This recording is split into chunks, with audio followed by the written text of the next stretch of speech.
चलिए शुरू करते हैं अब हम एमॉर्फस सॉलिड के बारे में। अभी हमने डिटेल में क्रिस्टल सॉलिड्स के बारे में पढ़ा। एमॉर्फस सॉलिड्स जो होते हैं वो क्रिस्टल सॉलिड्स के बिल्कुल अपोजिट होते हैं। आपने बच्चों ध्यान से करना है इसमें। अगर आपको क्रिस्टल सॉलिड्स आते हैं तो आप इसको आसानी से समझ सकते हैं। पहले हम डेफिनेशन पर चलते हैं कि these are the solids in which the constituent particles do not have regular arrangement throughout. Regular arrangement हर जगह नहीं होती है, पीछे भी किया हमने।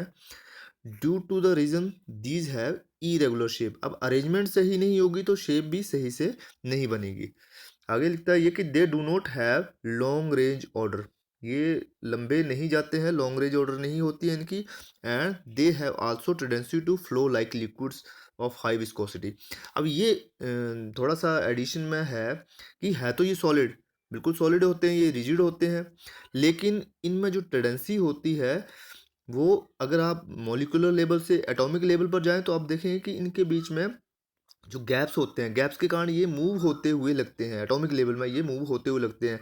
एक्चुअली ये होते नहीं हैं, दिखते नहीं है सामने, लेकिन ऐसी मूवमेंट होती रहती है, इसलिए इनको आमतौर पर सुपर कूल्ड लिक्विड भी बोला जाता है। मतलब कई साइंटिस्ट इसके बारे में विरोध भी करते हैं कि ये सॉलिड है ही नहीं, ये basically these are the form of liquids, लेकिन होते ये सॉलिड्स हैं। सुपर कूल्ड सॉलिड बोलते हैं इनको। And they have also tendency to flow like liquids, ये मैंने बताया। These are sometimes called as pseudo solids. ये इसीलिए, सूडो का मतलब होता है झूठा, मतलब लगता है ये सॉलिड्स है लेकिन सॉलिड होते नहीं है। जैसे आप रबर ले लो, ग्लास ले लो, प्लास्टिक, पॉलीमर्स, कोल, कोक एटसेट्रा, ये सारे इसके एग्जांपल लें तो रबर भी आपको पता है कि लेटेक्स से बना होता है, बाद में ये सॉलिड, इसको सॉलिडिफाई किया होता है। ग्लास भी इसको पिघला दें तो ये एक्चुअली पिघला हुआ ग्लास जो है उसको रीशेप करा होता है तो ग्लास बनता है।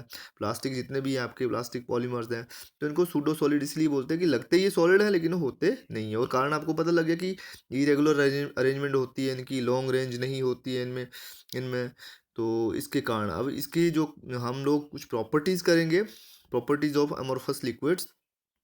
तो सबसे पहले प्रॉपर्टी में वही आएगी कि अगर आप कंपेयर करें इसको क्रिस्टल सॉलिड से, तो क्रिस्टल सॉलिड्स में आपने देखा था कि देख रहे हैं आप लोग कि क्रिस्टल सॉलिड्स में जो एटम थे वो वेल पैक्ड थे, एक के बाद दूसरा रिपीट हो रहा था। लेकिन ये अगर एमरफस की बात करें हम लोग तो एमरफस में देखो ये बीच में बच्चों गैप्स हैं ये, और गैप्स के कारण इनको एटम को मूव करने के लिए जगह मिल जाती है, एटम मॉलिक्यूल्स को मूव करने के लिए जगह मिल जाती है।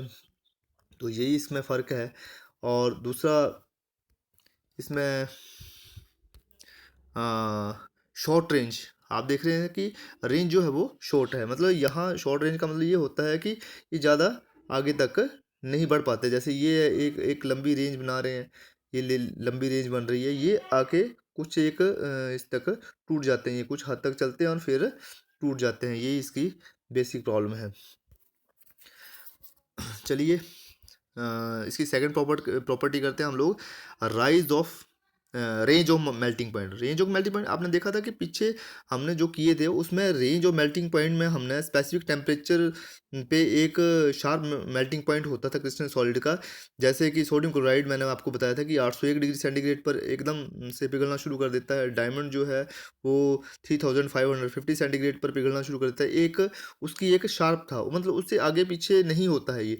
लेकिन ये जो सॉलिड्स हैं क्रिस्टल एमरफस सॉलिड जो है इनका एक रेंज होती है। मतलब ये शुरू होते हैं जैसे ग्लास है, ग्लास अगर पिघलना शुरू होता है तो कितने पे, 1000 डिग्री सेंटीग्रेड पर ये पिघलना शुरू होता है और 1500 डिग्री सेंटीग्रेड पर ये पूरा पिघलता है। सेकंड इसी में ही ग्लास वैक्स की एग्जांपल ले हम, मोमबत्ती जैसे है, तो मोमबत्ती जो है वो भी उसका 60 से 65 डिग्री सेंटीग्रेड, मतलब एक शार्प मेल्टिंग पॉइंट नहीं होता, एक रेंज ऑफ मेल्टिंग पॉइंट यहाँ पर होता है। तीसरी जो प्रॉपर्टी है क्लीवेज प्रॉपर्टी।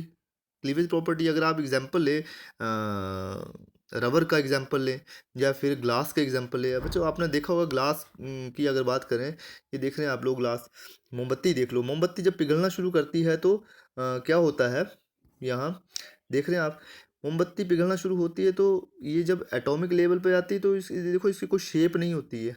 ये देख रहे हैं आप लोग, पिघलती है तो शेप नहीं होती मोमबत्ती की, पिघलती है।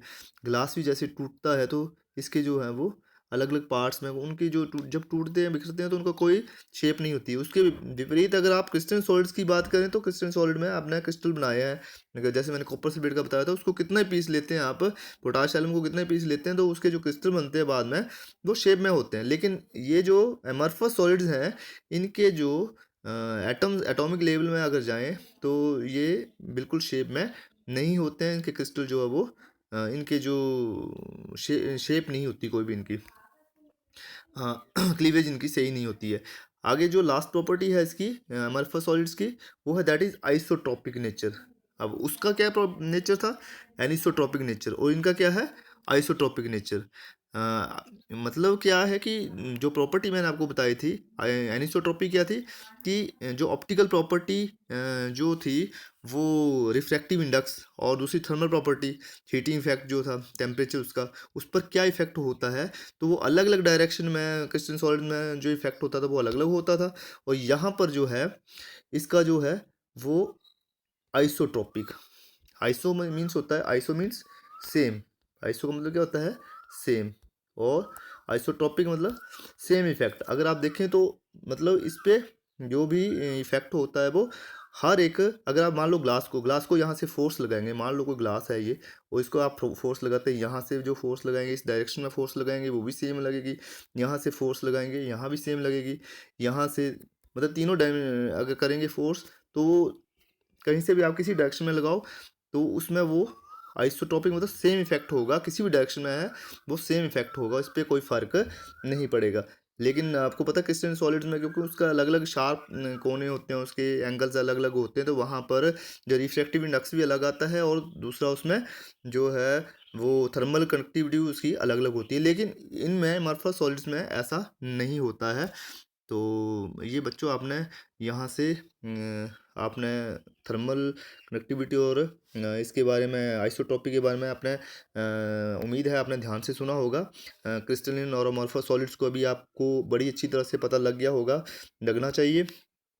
तो उम्मीद है कि आप लोग जो है वो इस चैप्टर को अच्छी से समझ गए होंगे, इस इन टॉपिक को क्रिस्टल अमorphous सॉलिड को अच्छे से समझ गए होंगे। तो आपने करना क्या है, अब आपने जो आपको होमवर्क है आपने करना है, what is the difference between crystalline and amorphous solids. ये आपने इसके कम से कम 6 पॉइंट्स आपने लिखने हैं कि क्रिस्टलिन और अमorphous सॉलिड्स में क्या डिफरेंसेस हैं। ठीक है बेटा, तो इसको आपने ध्यान से करना है, और ये आज के दिन का काम है क्रिस्टलिन वाला भी, और ये अभी अभी मैं ये आपको सेंड कर रहा हूँ, ये दोनों आपने इकट्ठे करने हैं। और आज मैं कल 10 बजे से पहले, कल सुबह 10 बजे से पहले आपका जो होमवर्क है वो मैंने चेक करना है। उसके बाद मैं नेक्स्ट वीडियो कल आपको सेम टाइम पे डाल दूँगा। Thank you and have a nice day.